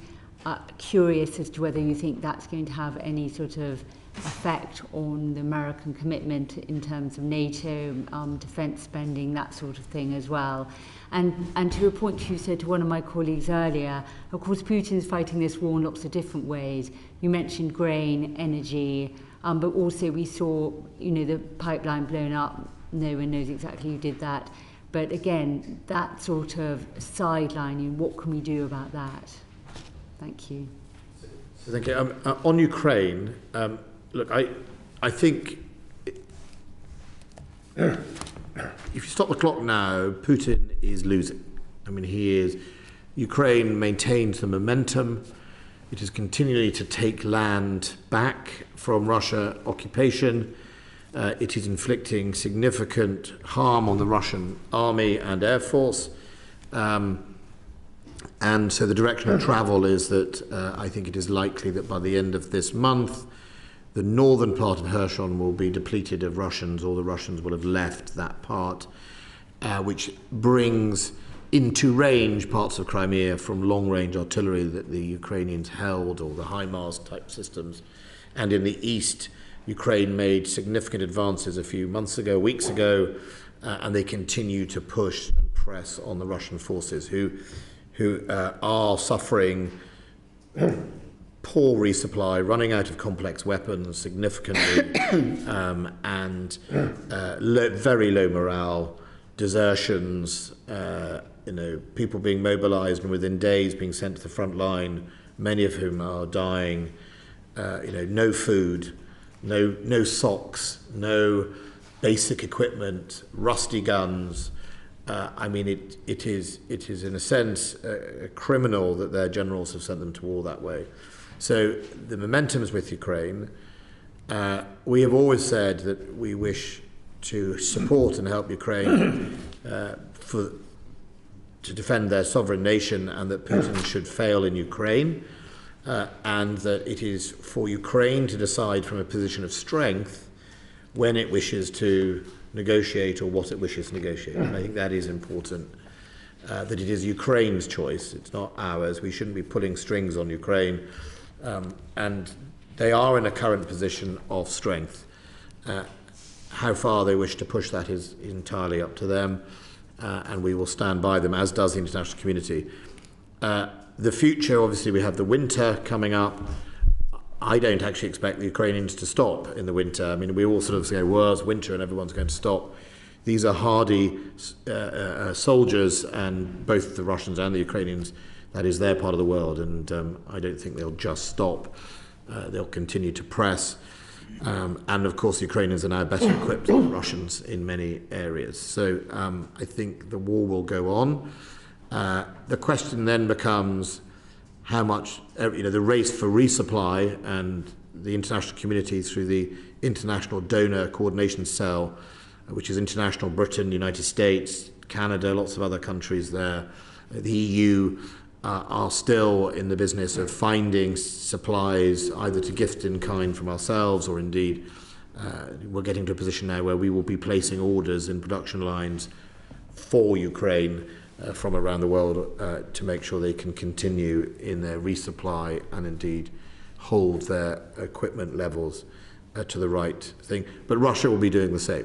Russia will be out combing the world, trying to find donations, well, not donations, but trying to buy capability to see itself through to the spring, because President Putin's ambition, obviously, to occupy the whole of Ukraine hasn't depleted. It's just spectacularly unsuccessful, but that hasn't gone away, and no doubt he will continue to push his, pushes people into continued offensives that at the moment fail. So he'll be looking to resupply. One of the challenges for him is a lot of his component parts seem to have come from the West. That is going to be a challenge to the refurbishment of the Russian army, which could take decades if he cannot get hold of that equipment. It's why he's resorted to Iran and buying these drones. And, there are echoes of the V-1 rockets, firing these drones in their significant numbers into civilian areas of Ukraine, into the critical infrastructure. So we have to help Ukraine defend themselves from these indiscriminate Iranian drones. We have to help Ukraine continue with its momentum and remain strong, but we also have to make sure that Russia understands that that the international community is not buckling, it's not fragmenting, it doesn't agree with what it is doing. China has abstained. It's quite interesting. All the way through this, China, which Russia would, I think, take for granted as a friend, has not voted with it in the UN, has not supplied military aid to it, and has effectively sat back. And I think the only thing China has done is successfully realise it can probably buy gas at a discount, as have India. And I think therein lies Russia's challenge. That it is, if you look at the people who do vote with them at the UN, it's hardly a cast of the friends you'd like to have around your house. So I think that is the direction of travel. And as long as we all stay together, that's good. I'm not going to speculate on United States elections. I think it's probably even more unpredictable than the United Kingdom these days. So, but look, I was in Washington 2 weeks ago. They're all completely in the same position of supporting Ukraine. And if you look at their foreign international aid, it dwarfs us. I do think we need to turn our mind to international aid for rebuilding the country, because actually, when Ukraine makes its decision, the president of that country will need to tell his people that he has the resource and the assistance to rebuild that country, which ultimately, in my view, is the real message you send to Russia, is that an open liberal democracy that engages and respects the rights of individuals gets to look like this, you get to look like that. And I think that is a really important message for them all. And so we have to think about a Marshall Plan or something in the international community to help rebuild Ukraine. Thank you very much. And with that in mind, I mean, you mentioned before that of course, that Putin used as a narrative one of the reasons for the invasion, the expansion of NATO. Many people think it had more to do with Ukraine turning towards the European Union. But as a result, we have these applications from Finland and Sweden. You mentioned this in your earlier remarks. What do you see in terms of the future for that application and the huge sort of new border and large army that would bring? Well, look, I think NATO didn't go recruiting, which I think is the narrative that Putin always liked. I was in Finland last February this February, and had been there in the sort of December, and I'd met the president and the foreign minister, and no one was talking about joining NATO. And in fact, I think none of us really thought that Finland and Sweden would join NATO, which is why we developed a security pact with Finland and Sweden. Britain did, because I always felt it would be inconceivable that we wouldn't come to the assistance of Sweden, for example, if it got invaded by Russia one day. So that's why we did it. We didn't think they'd go to NATO. But it shows what blundering Putin has had in his strategic concepts, that you threaten someone, funnily enough, you often push them the wrong way, as he would see it, and they joined. So they're incredibly capable armed forces. We have a lot to learn from them in some areas. They're very, very important to protecting the sort of North Atlantic and that sort of region. Putin has now set up a choke point coming out of the Baltic, where you've now got Sweden and Denmark on that strait, both NATO countries, which is a real strategic dilemma for Russia in the future. They're very professional armed forces. They're not saying what we want is thousands of British troops, but they do want to exercise and train together.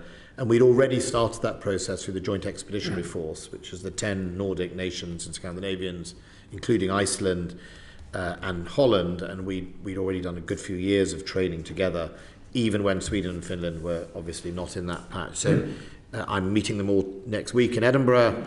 The JEF ministers will assemble. It was going to be in Denmark, but they've had an election, so we're going to host them in Edinburgh. We had them in February this year up in Leicestershire.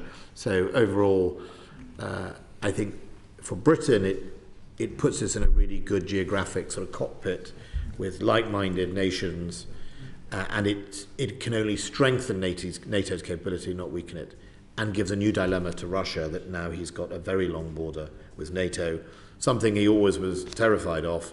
He's now delivered entirely through his own actions. I think the key for the Russians to understand is it is entirely his actions that have delivered this. No one else has done it. He's done it. Thank you very much.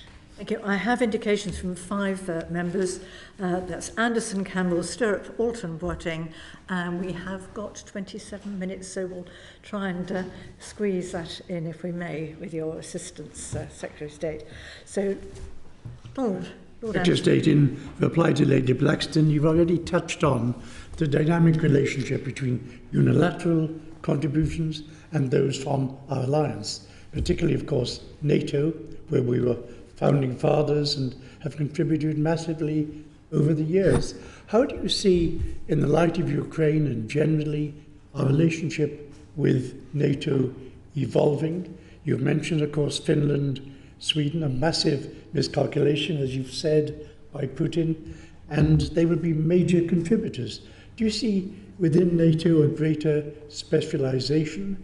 Do you see us, for example, continuing to seek excellence across the spectrum, or will now we be more ready to, if not to subcontract, at least to release some of our energies to other leading allies or groups of allies? Well, I think the first question for NATO is NATO has sort of woken up, yes. And it is I started my military career in West Germany, or Germany as it was, in near Hanover. So it's quite interesting that people are blowing the dust off. Mind you, they are in our own department as well. All those things that we used to think about, and I think the question for NATO is how is it going to get its members to play to its strength? Now, are we all going to have generic contributions, or are we going to say, look, this is what we think we can do? When I saw General Cavoli last week, he said you would say that. They all say that. They all want to, ask us to accept exactly what you've already got on the shelf. So I think the question for NATO will be, how do you defend Europe from Russia, and what part we all have to play in it? And I think that's quite important for it. Obviously, I would say, well, look, we're very good at this, and isn't it for this country or that country to do that part of it? And I think that'll be the negotiations that we all have as the plans come out. But fundamentally, we will all have to invest, and I think 17 countries of NATO have increased their defence budget since the invasion, and that's quite telling. The Poles are going to go over to 3%. The French, I think last week, are pledging to increase by 26% their defence budget. So that challenge about the cultural change is real, and Britain shouldn't think it should be exempt from that. But we'll have to see how the plans fight a 21st century rather than a 20th century war. That's going to be interesting. Thank you. I'm turning next to Lord Campbell Ming, but also I will go back to Lord Anderson if there is time. Ming. I'm genuinely pleased to hear what you say about progress in relation to Ajax. Warrior could not go on forever. And I'll make an offer to you. As soon as Ajax is ready, if you invite me to come and have a ride in one, I'll accept it. But the question I wanted to ask you about was something that we've had in evidence, and which I've no doubt was fastened on by those who've been helping you prepare for this event. And that is, we've had evidence that the armoured division, fully manned, fully equipped, which the Americans expect of us, is not available and might not be available for some time. We can't overemphasize the importance of our relationship with the United States for all manner of reasons. How soon do you think we would be able to fulfill that commitment? Well, we haven't had an armoured division that could really deploy since 1991. Even when we went to the first Gulf War, we did not deploy a full armoured division. We had 2 armoured brigades, and I think the third one was a commando brigade or a light brigade. It was an air assault brigade. So my point about, for many decades, we haven't really delivered what we said on the tin has been an issue. And if I look at the current armoured division we have on paper, it's lacking in all sorts of areas. It's lacking in deep fires, it's lacking in medium-range air defence, it's lacking in some of its electronic warfare and its signals intelligence capability. It's lacking in some of its modern digital capability, shooter to sensor. On top of that, it's probably lacking in weapon stocks. So, I'm not sitting here pretending I can waffle away and pretend it's fine. I don't think it is fine. But in exchange for my honesty to people like the United States and America and NATO, I need to see how we're going to fight a modern war necessarily, and whether a modern armoured division looks like the division I was in. And that isn't me trying to get out of commitments. It's like, what is essential for a modern armoured division? And I think the other point is, a lot of our air defence is delivered by aircraft in our system. It's less so in other organisations. So, we would say that our long-range air defence is delivered by the Royal Air Force, not by, ground-based, big, long. The Russians have the S-400s and the S-300s, and the United States have Patriots. We don't do that. That's, well, historically isn't how we've done it. But things are changing, and look, if you look at the damage that HIMARS has inflicted on the Russian army, those are weapon systems with about a 70 to 80 kilometre range. And as long as you can get the ISR in place, which is the real key, I think, of lethality these days, which is, can you find someone or can you hide? If you can be found, the proliferation of precision is such that you are very vulnerable. And so I think what I would say in exchange is, does a modern armoured division have more longer range artillery and less tanks? Does it have more tanks with missiles accompanying it? Does it have more air defence? Because at the moment we are all very vulnerable to drones. I mean, really basic drones, where people are firing very expensive missiles at drones that cost a few $100s. So I think my exchange would be, yes, we are lacking in lots of places, and we've been carrying that myth for decades, if you want my honest opinion. But in exchange for that and the 23 billion pounds of investment to get back to a well-formed land capability, I'd like to see some doctrine and a modernisation of how we're going to fight. And is that something that's actively under consideration, a different doctrine to reflect the different components of conflict? The reason SONAC was so important, this Secretary of State's net assessment and challenge function, is to import to some extent what the United States do, which is wargaming and testing in a way to really exploit and understand our vulnerabilities. And we've already started stepping up our wargaming capability, which the Americans are far better at wholeheartedly incorporating into their structure and their modernization of their doctrines as they go. We have not been, I think, as systematic in that space.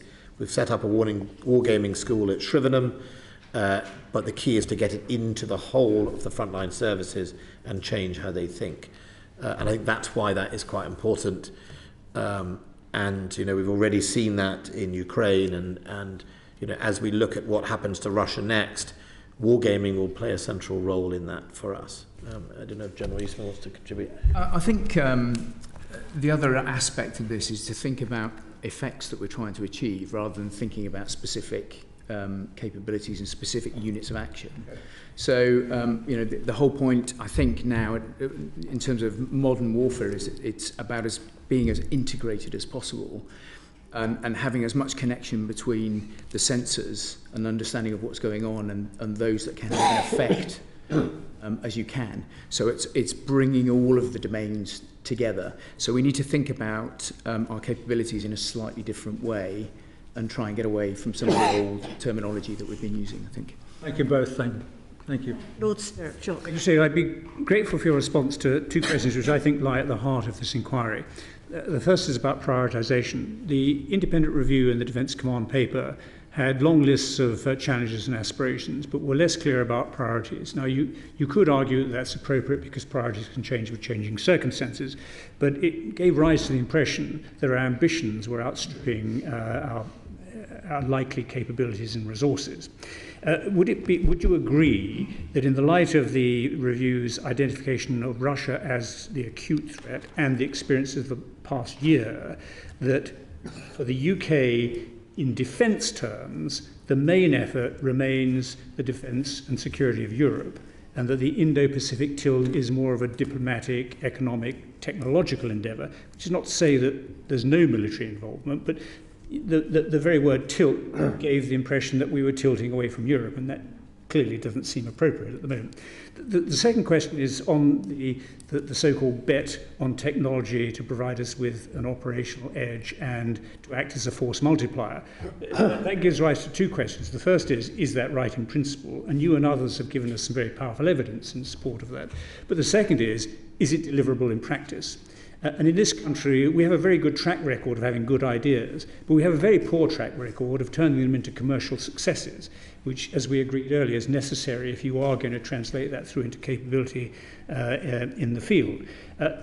Does that require a whole new culture and model of engagement with industry and the financing of these projects? And if so, would that survive first contact with the Treasury? Yeah. Well, I'm still there, but we've had a few chancellors, so maybe who knows? To be fair, I don't really like the term a bet. I don't think we're betting. Look, what we don't have is the luxury of trying in one part of our armed forces and holding on to old in case it doesn't work. And if you look at the United States, they can do that. They can take whole brigades and invest them in doing something differently. And effectively there is a risk there because what if it doesn't work, or that's one of their brigades they need to do their day job, and so we do sometimes have to take a leap. I wouldn't say leap is faith. I wouldn't say that. So, but we definitely have to take a judgment, take a call that there is a downside, which is if we continue to invest in Boxer and the modularity, a fantastic piece of equipment, and we grow from, I think our current target is 750, but we may, if we bought lots of different variants for mortars and 155s, if that was our choice, and I haven't said it is going to be our choice, it got up to 1,000 plus. That's wheeled, right? So that is giving up the Warrior, but going into wheeled. And there is we don't have that capability just to buy a whole load of both. And so I think there is always going to be for us in Britain that challenge, and we just can't do. And there is a risk, and that's just the honesty of it. I think you're right about the tilt. I used to come here and other committees and say, look, the Pacific tilt is as much about culture and science and imagery. The defence was actually the lower of the tilt. I think it's driven by the recognition of the biggest growth in GDP in the world in the next 20 odd years is in the Pacific, and we need to be there. We need to be there with our businesses, with our culture, with our science and our innovation and our education, and we need to be part of that. And alongside that comes obviously defence, but I don't think it's either or. And I think our white paper said the cornerstone of our security is NATO and Europe, and I think that will remain so. And I think the question is really in the United States is, are we here to backfill if you choose to withdraw or do less in Europe? Is it for Britain, France, and the other big military powers in Italy in Europe to effectively step up to that plate? Or do you want us to go with you to some extent? And I think we haven't yet had that strategic direction from the United States. And I think the point about different presidents, it's not necessarily in a position of a long-term predictability. I couldn't predict what America will indicate in the next, depending on who's the next president, let's say. So I think that's right. But fundamentally, we are key partners in NATO. It is our duty, our home beat is the North Atlantic. It shall remain so.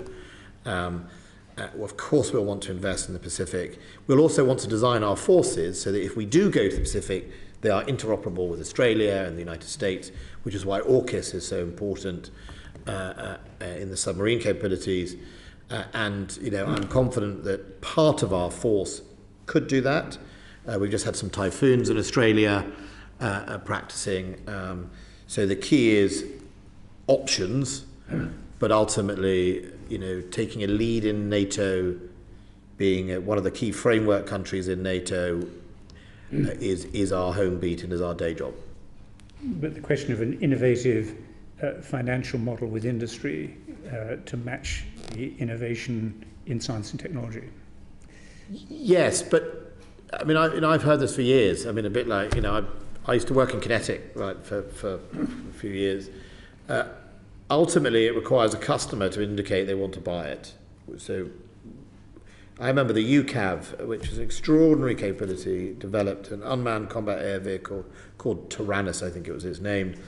The MOD funded it in 2000 to 2006 or something. I remember it being wheeled out, quite a remarkable piece of kit, made with British industry in stealth. There was a launch, you weren't really allowed to touch it, you could take a photograph of it, sort of thing.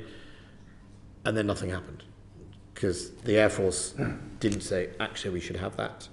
We want, that's fine, I understand, but unless you really are ultimately lead into a requirement, industry will only go so far with you. So I think one of our real challenges is to decide what we want, indicate that's the direction of travel, and on the balance of investments, that's our priority, and then make it as easy as possible for industry to come with you, but also that one company doesn't shut out all the others.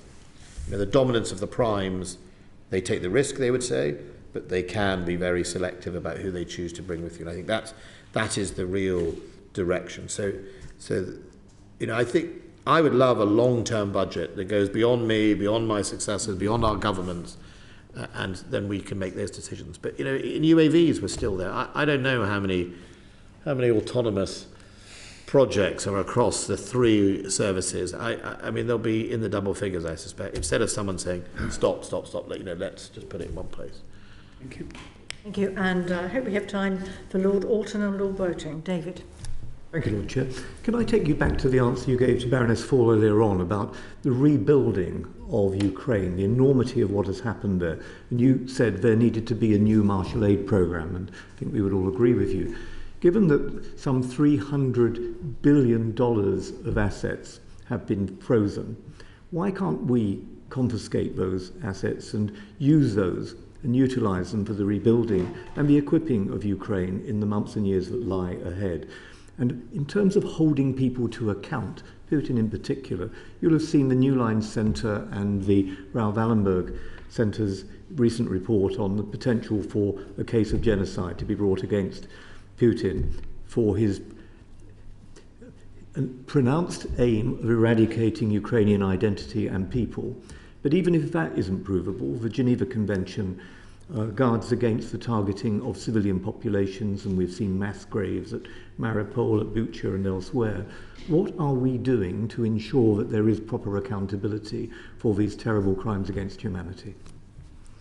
So on that point, and we've been assisting the ICC in evidence collecting, as have the Canadians, and I think wherever we can, and one of our Attorney General, previous Attorney General, I think now the Home Secretary, she visited Lviv a few months ago with I think members of the ICC, or certainly to visit the Ukrainian Attorney General.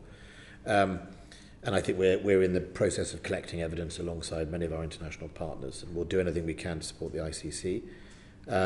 I think you tempt me on the sanctions effectively out with my brief. I don't know the legality of how you confiscate to spend sanctions, and I would urge you to write to the Treasury, who I think is the lead department on sanctions. But look, there is a price that Russia should pay for what it has done to Ukraine. And how that price is extracted, I'll leave to the financial and the sanctions authorities to do it. From Defence's point of view, he's paid in one level his price. He's decimated his own army, and he's ruined the reputation of his army that everyone thought was invincible. Turns out is not very invincible, and turns out that his equipment isn't very good either. So if I was in the business of trying to buy new aerospace equipment around the world, I wouldn't be buying Russian. And we should make sure everyone knows that to do that. So, but look, on the sanctions thing, I certainly think there's a price to be paid, both in accountability and in rebuilding the country of Ukraine. Secretary of State, you've identified the threat and the challenge presented by Russia and China. The Royal Military Academy in Sandhurst has for many years been a means of projecting not just Britain's global power, but also our values globally through the provision of scholarships. I was at a Trooping of the Colour ceremony in Barbados on holiday over the summer, where it was put to me that there are no longer scholarships provided by the British government for members of Caribbean armed forces who play such an important part, not just in terms of disaster relief, but also in terms of drug interdiction, as I remember from my own time from the Home Office and the Treasury. So what can we do in order to address that? Because joint work with the FCDO is, after all, part and parcel of what you are encouraged by the Treasury to do. So isn't there a case really for restoring those scholarships? Because if we don't provide scholarships, and we don't, we know who is providing them, and they're being taken up. Well, if that's okay, I'll write to the committee about, they should be, okay? I mean, it's that simple. I wish when I was a young cadet, someone had got me and said, this is called soft power, and you be nice to all your guests, because fundamentally they'll remember it. And in 20, 30 years' time, when I see my counterpart from the Qatari Air Force, he trained at RAF Valley flying Jaguars. When I see my counterpart from Oman, he was at Dartmouth doing his Navy education. The Emir of Qatar and his brothers are at Sandhurst. So, all of that is something we should do more of. It's not a dirty word, soft power. It's actually a very, very, and you'll know yourself from your own time, very important part. And when we talk about competing in the world, we should embrace it, not be frightened of doing it. I don't know why we don't do it well enough, if you want my honest opinion. I think some people have lost the skill that it is, but it is really important. And it's why in this command paper, we've increased our defence attaché network significantly. I think another 30 defence attachés. We're professionalising that career structure, investing in their skills and their capabilities. It is a fundamental part of influence and support around the world. It's the soft power, and it must go hand in hand with the hard. I can do my bit in defence. I just think we could do so much more. Thank you very much, Secretary of State. I hope you would agree that I might go back to Lord Anderson. That's okay with you. China. At the beginning, you said Russia was an adversary, China a competitor. Given China's recent conduct, can we continue to have such a hard and fast differentiation? And are you happy with the degree of China knowledge and experience in your own department, particularly in relation to language? How many Mandarin speakers do you have? Well, so I could perhaps ask by linking the last question. Soft power is about understanding the cultures and having relationships, whether they are with your rivals or whether they are with your friends. And it's the sort of thing we are not remotely high enough up in our knowledge of China, our SWEP as we'd call it, needs to improve. Whether that is basic language speakers or whether that is long experience, people who spent time in that country, etc. So that is important. We're not good enough, I think is where we are, and we need to invest in that. It is the rising power, and by 2030, we'll only have ourselves to blame if we have not invested in that knowledge, and both intelligence-wise, but also in just effectively engagement with that country. So I think I'd join you in putting the marker down. It's 2022. We've got 8 years. We better get on with it. And I think that is a strong message. On the other side, I forgot the other part of the question there. Can we continue to label China merely as a competitor? I think that's a matter for the new IR. Let's see what they do. They do that. I ultimately, whatever you label someone, it might be how it triggers the whole system, but fundamentally, our competition is pretty obvious. We stand for democracy, human rights, freedom of expression, open liberal democracies and economies. And I do remember in those old days where we did used to think communism was wrong. The Soviet Union was as much about ideology as it was about other things, and we somehow seem to have forgotten the ideological debate when it comes to China. And China have been very open. They don't believe in the democratic model. They're not hiding it. So we are competing around the world for ideology, and there's no harm in that. We just seem to have given up. We forgot about it in 1991. So ultimately, that's what's really at stake here. Thank you. And Secretary, thank you very much indeed. And you mentioned in your responses the power of soft power. And when other members of the committee visited Bahrain and Qatar, we were in no doubt about that, the respect that was there for the UK armed forces, because they're seen as trustworthy trainers and as being highly expert. And indeed, often our interlocutors were keen to go round the room testing out their officials as to whether they've been to Dartmouth or to Sandhurst. But the serious point of that is, of course, that trust has to be maintained. And you can hear from the strength of view of my colleagues that they wish you well and your department well in maintaining its high reputation, because that is, of course, the essential component of the defence of the United Kingdom. Thank you for your contribution today. Formally close the public meeting. Thank you. Thank you very much. Thank you. Very good. The proceeding has ended.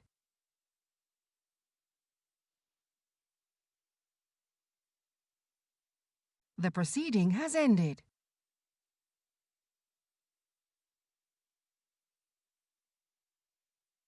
The proceeding has ended.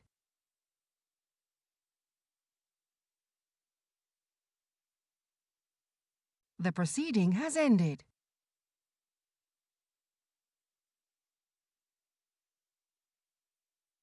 The proceeding has ended.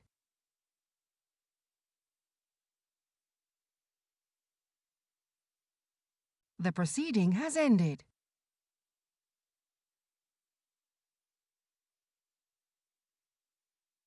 The proceeding has ended.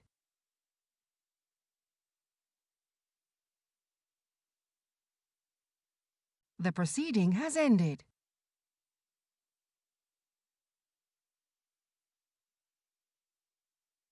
The proceeding has ended.